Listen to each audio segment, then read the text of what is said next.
आज हम आपके सामने बताने जा रहे हैं भारत की खोज का दूसरा पार्ट तलाश के बारे में। भारत क्या है? भारत हमारा देश है।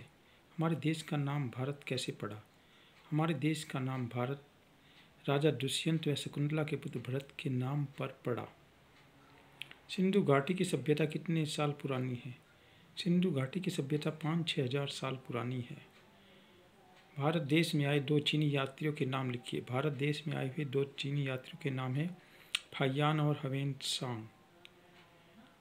हिमालय से निकलने वाली नदियों के नाम लिखिए। हिमालय से निकलने वाली नदियों के प्रमुख नाम हैं सिंधु, ब्रह्मपुत्र, गंगा और यमुना आदि। किस नदी के नाम पर हमारे देश का नाम हिंदुस्तान पड़ा? सिंधु नदी के नाम पर हमारे देश का नाम हिंदुस्तान पड़ा।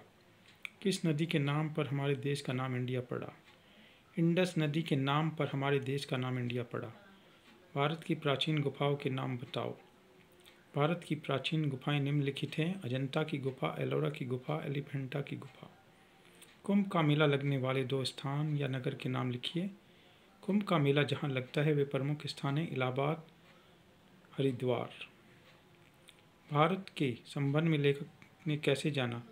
भारत के संबंध में लेखक ने पश्चिम के विद्वानों द्वारा रचित साहित्य को पढ़कर भारत के इतिहास, प्राचीन साहित्य, विदेशी यात्राओं के यात्रा वर्णन, उनकी यात्राओं और अपनी यात्राओं के द्वारा और भारत के इतिहास, प्राचीन साहित्य, विदेशी यात्रा वर्णन और अपनी यात्राओं से यह जाना था। नेहरू जी ने आधुनिक सभ्यता का आधार किसे कहा है? नेहरू जी ने आधुनिक सभ्यता का आधार भारत के उत्तर पश्चिम में स्थित सिंधु घाटी में मोहनजोदड़ो की सभ्यता को कहा है। भारत के अतीत की कहानी कौन कहता प्रतीत हो रहा है?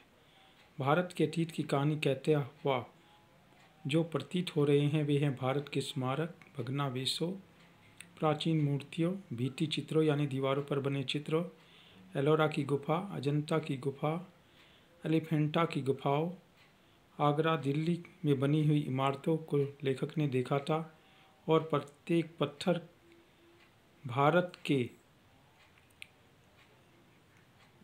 के अतीत की कहानी कहते थे। इससे यह प्रतीत हो रहा है। लेखक ने भारत की शक्ति किसे माना है? लेखक ने भारत की शक्ति उसके प्राचीन नवीन के बीच सामंजस्य स्थापित करने को माना है। भारत की तलाश में लेखक ने क्या प्राप्त किया? भारत की तलाश में लेखक ने उन भारतीयों की तलाश कर रहा था जो भारत की आज़ादी का नेतृत्व कर सके। लेखक को यह सब ग्रामीण जनता में मिला जो मध्य वर्ग में लेखक को नहीं मिला था। वे अंग्रेज़ों की सरकार को चुनौती दे सकते थे, उनसे लड़ सकते थे और अपने देश को आज़ाद करा सकते थे। यह सब उन्हें मिला।